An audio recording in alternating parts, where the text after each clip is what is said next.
Be the Talk, episode 177, featuring Joanne Sweeney-Burke. Welcome to Be the Talk. We go behind the talk 7 days a week for tips and techniques to help you change the world. I'm Nathan Eckel, and a talker myself, I'm interviewing others who change the world with their talk. You can too, even if you've never given a talk before. Let's get started with today's show. We are live with Joanne Sweeney-Burke. Joanne, are you ready to talk? Wow, I am ready to talk. Some people would say I was born ready to talk. Joanne Sweeney-Burke is an entrepreneur, author, TEDx speaker, mother of two, and an international speaker. She is the director of the Digital Training Institute and founder of Ireland's first public sector digital marketing summit. Joanne is an eternal optimist, and she says when the chips are down, you must rise up. Joanne will inspire, entertain, and hopefully remind you that you are brilliant. Just give yourself a break. Originally from Donegal, Joanne lives by the sea in Galway, Ireland. Joanne Sweeney-Burke, welcome to the talk. Oh, thank you so much for having me. It's an absolute pleasure and a privilege. Now, Joanne is in transit right now. Just so you know, may hear a little bit of background effects, and we're just really glad to have Joanne with us. We know she's super busy, and her talk is called "Standing Up to Talking Down." And you open up, you say, "Sticks and stones may hurt my bones or break my bones, but words will always haunt me," and goes into this amazing, tragic, and ultimately heroic of her story, just growing up and going through all kinds of different experiences. But I love that standing up to talking down. I love that you've taken control, and I love that you're helping other people find their power. So please, Joanne, take us behind the talk. So first of all, if you're invited and if you're successful in your application to do a TEDx talk, you take it very seriously. So when I decided to take on that challenge, and I guess you could say it was on my bucket list, I wanted to do something very different, and I understood the power and the premise behind TEDx talks and TED Talks. And so the audience, some of whom knew me, believed that I would talk about social media or digital marketing, which is my day job and which I'm also very passionate about. But I believe that the stage of TED deserves something that was a lot more powerful, impactful. And from that point of view, I knew that I had to be vulnerable. And vulnerability is something that we as human beings don't do very well. And so I was particularly nervous. And maybe you can see that come across in the talk itself. But I was very, very honest. And I probably was more honest than I'd ever been in my life. And so, yeah, I told the story of how, you know, we're all born with a voice. Most of it's a true gift. That I had to go through a large period of my life, probably voiceless, and not realizing that my voice had value or that it was worth listening to. And what I did for the first third of my life was I put other people's voices before my own, and I let them talk down to me. You could argue that perhaps I didn't know anything different. And so that's where the idea of standing up to talking down came. And so I told 3 stories of not using my voice, not being able to use my voice, and then ultimately of finding my voice. And I did start off with that line about sticks and stones and the 12 words that I said that I wouldn't repeat. And I don't really particularly want to repeat them now or even say them because I never did disclose those words. And perhaps that's for another time. But these were words that actually stuck through me right throughout my childhood into my adulthood. And it took a long time for me to realize that those words weren't true and that I shouldn't have listened to them. But I spent a lot of my childhood talking, and I'm a very creative person. And if I was to describe myself in one word, I'd say I'm a writer, I'm a creator. And so words were very powerful and always were very cathartic for me. So I used to write a lot, keep a diary, and then trained as a journalist. I wanted somebody to pay me to write. And so growing up, it was very difficult. I lived on my own at the age of 15, came home from a school trip to discover that my mother had left with my 2 sisters. And not even sure it was legal to live on your own at 15, but I did.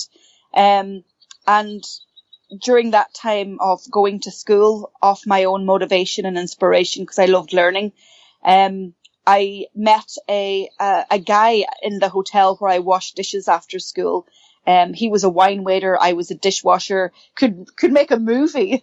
We fell in love, and it was somebody who actually cared about me. So we had a relationship, and I discovered myself pregnant at the age of 16 years of age, which was a complete shock because I was still growing up and finding my feet in life. And unfortunately, 5 months after giving birth to my beautiful daughter, Sophie, who's now 22, Henry was killed in a road traffic accident. And that left me complete shock. My own emotional support was gone. The financial support that he was giving me. I had gone back to school to continue my studies because I knew education was really important.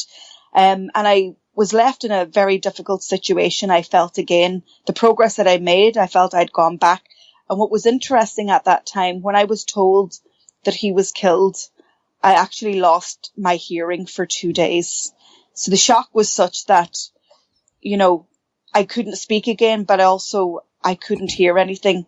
And I guess that was me protecting myself not to hear any more bad news. But I fought on, and this is where I say when the chips are down, you got to rise up. And I seem to have some sort of a knack of doing that. When the chips were down, I would never give up. And I believed that, I could fight it. I wasn't ever any good at asking for help. So what I would do instead was just throw myself head first and face first into any challenge that I faced. And so I continued, and at that stage I was 19.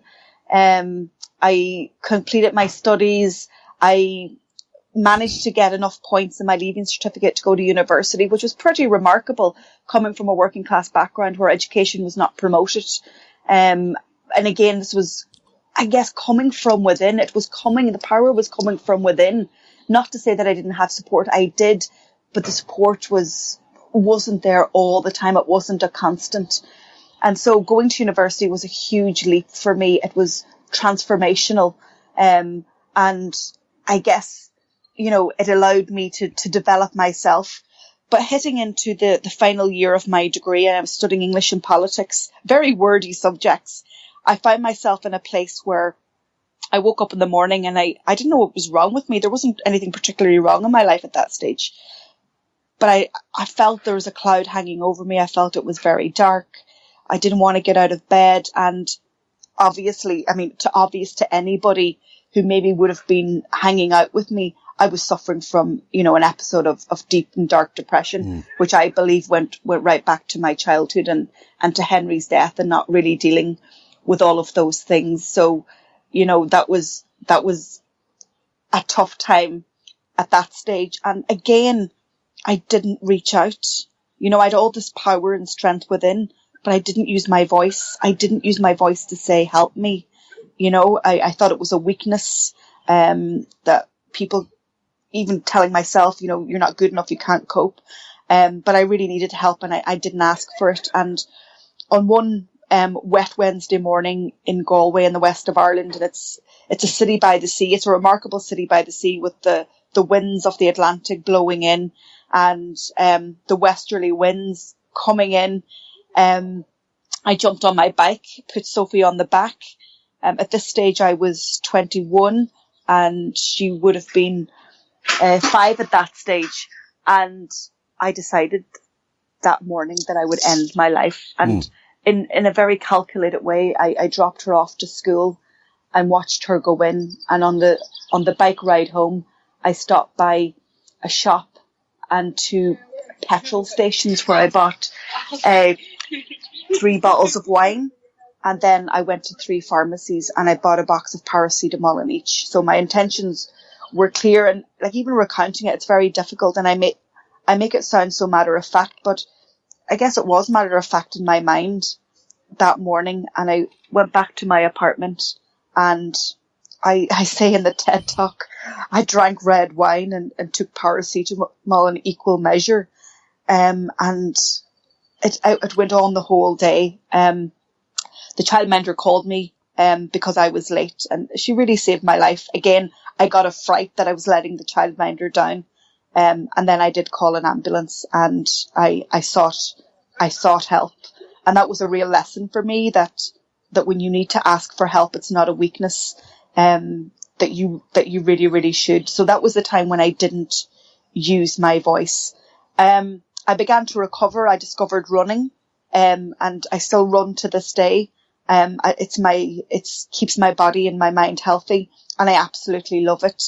And then I got my first job, and unbelievably, my first job was as a broadcast journalist. So I got to sit behind the mic, just like you're doing now. And I got to broadcast to an audience of 68,000 people every single day. And this was a defining moment in my life, but also in my career, that the light would go on. I would get nervous, and the show was, about me. I had to report. I was a news journalist reporting back in my home county of Donegal, and my voice became powerful. People were tuning in, switching the dial to listen, giving me feedback, and people in positions of power wanted to speak to me because I was a journalist making editorial decisions. And I realized that my voice was important. And when I had that realization, I said, but wait a minute, wasn't your voice always important?